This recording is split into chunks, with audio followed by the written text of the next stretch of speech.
इंसान को अपने कर्म के हिसाब से फल मिलता है। भगवान के खाते में सबका हिसाब पक्का होता है।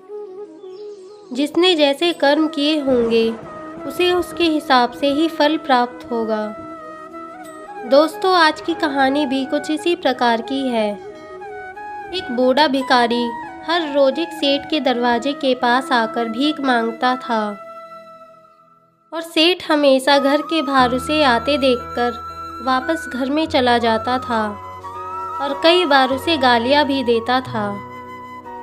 सेठ हर रोज उस भिखारी को देखकर चिढ़ जाता था और उसे कहता था कि तू अब तक जिंदा ही क्यों है? क्या तुझे अपनी पूरी जिंदगी भीख ही मांगनी है? तू तो इस धरती पर बोझ है। कभी कभी तो सेठ उस भिखारी को धक्का मारकर भी निकालता था। ये सेठ इस भिखारी का इतना अपमान करता था, फिर भी वह बूढ़ा भिखारी हर बार सिर्फ एक ही बात कहता था कि भगवान तुम्हारे पापों को माफ़ करे। एक बार सेठ को धंधे में बड़ा नुकसान हुआ। सेठ बहुत परेशान था कि तभी उसके दरवाजे पर वही भिखारी आया। गुस्से में अपना आपा खोते हुए सेठ ने उस भिखारी को पत्थर मार दिया। पत्थर लगने की वजह से भिखारी का सर फूट गया और उसके सर से खून बहने लगा।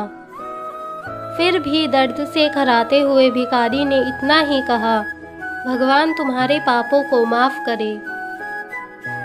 भिखारी वहाँ से चला गया। सेठ सोच में पड़ गया कि मैंने भिखारी को पत्थर मारा, फिर भी उसने सिर्फ मेरे लिए अच्छा ही बोला।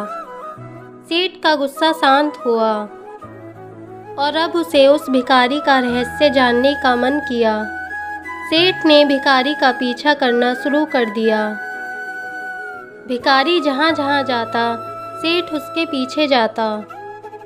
सेठ ने देखा कि कोई उसको खाना देता तो कोई उसको मारता, तो कोई अपमानित करता तो कोई गाली देता। लोग भिखारी के साथ चाहे कितना भी गलत व्यवहार क्यों ना कर लें, पर ये भिखारी तो सबके लिए एक ही प्रार्थना करता, भगवान तुम्हारे पापों को माफ़ करे। अब रात होने लगी। भिखारी अपने घर जाने लगा, लेकिन सेठ अब भी उसका पीछा ही कर रहा था। एक पुरानी टूटी हुई झोपड़ी में एक बूढ़ी औरत लेटी हुई थी। वह काफ़ी कमज़ोर और बीमार भी लग रही थी। वह और कोई नहीं बल्कि इस भिखारी की पत्नी थी।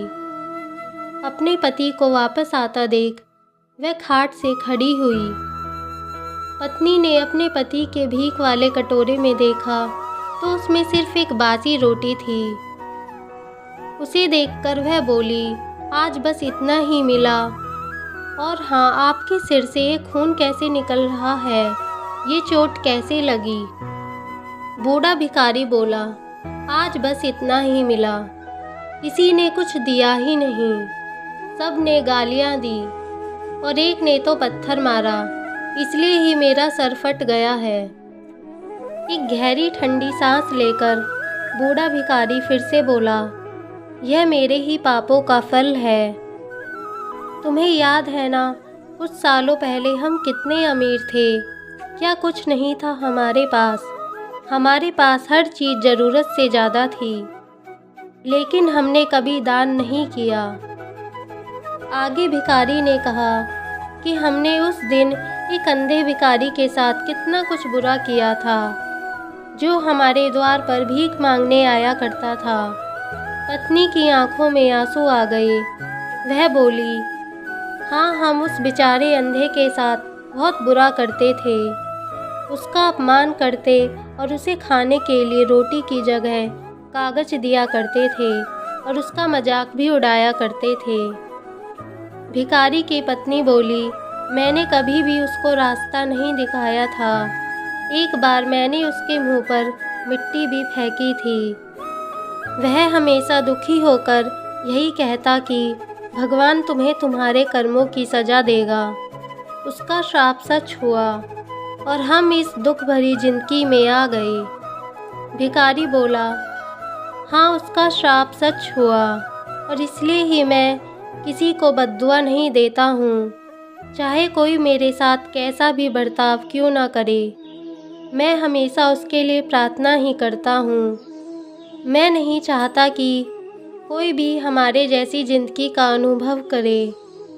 मैं नहीं चाहता कि जैसी हालत हमारी आज है, ऐसी किसी की भी हालत हो।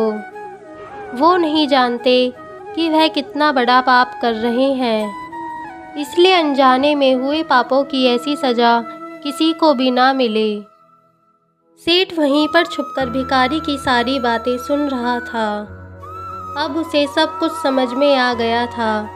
भिखारी और उसकी पत्नी ने वह रोटी मिल बांटकर आधी आधी खाई और भगवान को धन्यवाद बोलकर सो गए। अगले दिन वही बूढ़ा भिखारी सेठ के घर पर भीख मांगने गया तो सेठ ने पहले से ही गरम गरम रोटियां उसके लिए निकाल कर रखी थी। सेठ ने विनम्रता से बोला, माफ़ कर दीजिए बाबा, मुझसे बहुत बड़ी गलती हो गई है। बूढ़ा भिखारी बोला, भगवान तेरा भला करे। इतना कहकर वे आगे निकल गया। दोस्तों, ये छोटी सी कहानी हमें बहुत बड़ी सीख सिखाती है। इंसान को अपने कर्म के हिसाब से फल मिलता है। भगवान के खाते में सबका हिसाब पक्का होता है। जिसने जैसे कर्म किए होंगे उसे उसके हिसाब से ही फल प्राप्त होगा।